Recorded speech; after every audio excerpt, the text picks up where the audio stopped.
Alright guys, so something happened in the last 48 hours that most people don't even know went down. And I'm sorry to say guys, but it's not good news for Avatar Studios yet again. So hit that subscribe button, leave a like down below for all the updates on Avatar Studios, the leaked Avatar Aang movie, and all the lore you can want from the Avatar universe.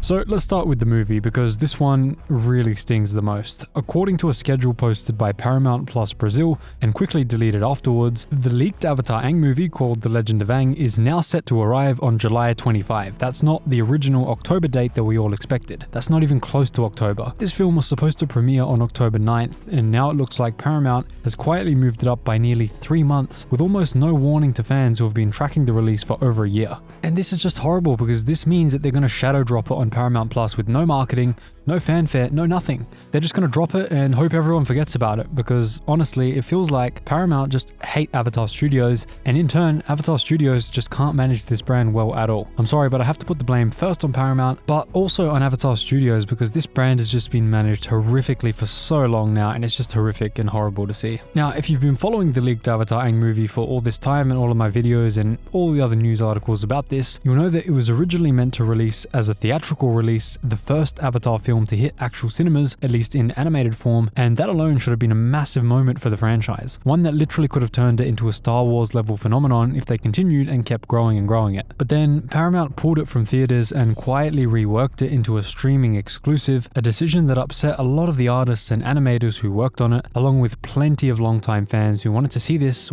world on the big screen the way it was always meant to be seen. And then, unfortunately, in April, everything got even worse. The entire film leaked online reportedly after someone gained unauthorized access to a media server and pulled the whole thing directly off it, and then clips spread across social media within hours, and eventually an unwatermarked full 4K copy in 100% quality leaked onto every piracy site known to man, and on Twitter, just absolutely everywhere. Every time you refresh the feed, you saw the leaked Avatar Aang movie come up, and there it was. The suspect was arrested, but by then the damage to the film was already done, and there was no putting that back in the bottle. Most people I know, and pretty much everyone in the Avatar fandom, has already seen the film. Everyone knows what happens apart from a very few small minority. And if that's you, let me know in the comments down below. I'd love to know, what do you think this movie's about if you actually haven't seen it? Because you guys are the rare species in the fandom at the moment. But anyway, now we arrive at this new information, and it tells a pretty telling story about how Paramount is choosing to handle all of this. Instead of leaning into a theatrical comeback or ramping up a marketing campaign to build excitement after the leak, the studio appears to be doing the exact opposite and the absolute worst possible campaign that they could do. There is still no trailer, and there likely never will be one.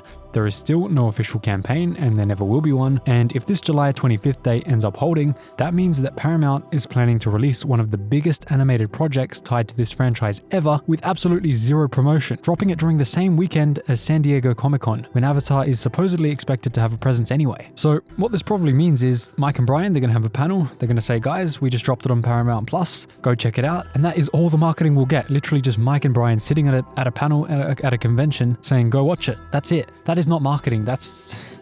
guys, this brand is in such a bad state, and it really pains me because this is the best franchise in the world. Star Wars has absolutely gone down the chute, and Avatar really was there to take it over. But unfortunately, it's just been mismanaged so poorly, and it just hasn't had the leadership to get it to the point where it could even challenge Star Wars or Marvel or any of the other big tentpole franchises. And then that leads us onto the second horrific piece of news that comes in, because it may explain exactly why Paramount is behaving in this way.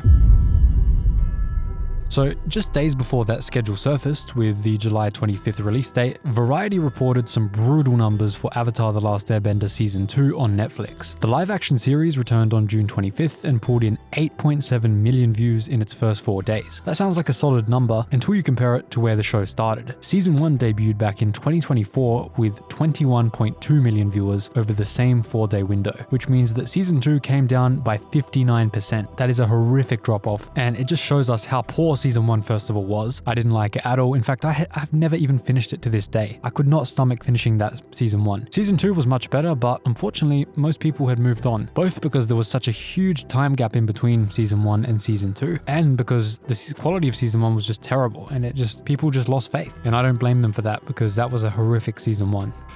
And what makes this sting even more is just the timing of everything, because Season 2 arrived after a wait of more than 2 years, and long gaps between seasons are almost always a death sentence for momentum, which I just explained earlier, but the Rotten Tomato scores are also reportedly dropping from around 70% from season 1 down to the mid-50s for season 2, which honestly, that doesn't make sense to me because I thought season 1 was way worse than season 2. Season 2 was actually a decent improvement. It still wasn't the best show ever. It certainly wasn't a good adaptation of the source material, but as a standalone item, it wasn't as bad as season 1. So for it to drop by 20% on Rotten Tomatoes into the rotten category, that to me is shocking. And it just shows you how jaded people are with what the brand is doing and just what's going on with Avatar Studios and Netflix, both combined. This is a franchise with source material that is beloved by millions of people. A fan base that shows up again and again after even the disappointments of the Shyamalan movie, so many things over the years that have gone wrong for this franchise. People were always there. Think of the old avatarspirit.net forums, which by the way, I have acquired the domain to that. So if you guys want me to revive those forums, let me know in the comments. I'm really thinking about getting it going soon. We can absolutely do something big. We can bring Avatar Spirit back and we can make it a new fandom experience, all modernized and, you know, all of the good things that the fandom would want these days. We can bring that experience back. You know, back in the day, the creators gave exclusive interviews on Avatar Spirit.